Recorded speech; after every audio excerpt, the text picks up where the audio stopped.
हा व्हिडिओ खास त्या पुरुषांसाठी आहे जे मुलींच्या ड्रायव्हिंग स्किलची चेष्टा करतात। काय तर म्हणे मुलींना गाडी चालवता येत नाही, मग काय 5 मुली 5 हेल्मेट, मॅगडीची टोपी, गाडी चालवायला रेडी।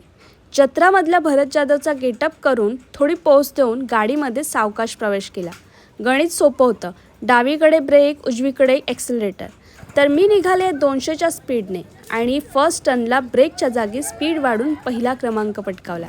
दादाच्या मदतीची गरज नव्हती, पण म्हटलं करू दे, त्याला वाईट वाटेल। आत्ता मला कळले की गाडी कशी चालवायची। मग मी परत एकदा 200च्या स्पीडने सेकंड टर्नला दुसरा नारळ फोडला, कारण मी गाडी वळवायलाच विसरले। गाडीमध्ये तांत्रिक बिघाडामुळे गाडी तिसऱ्यांदा ठोकली। खाली उतरल्यावर कळलं तो तांत्रिक बिघाड मीच होते। इकडे माझ्या मैत्रिणी सुसाट गाडी पळवत होत्या आणि मी त्यांना चीअर करत होती। मग मला कळलं की ते लोक जे मुलींबद्दल बोलतात ती मुलगी मीच आहे।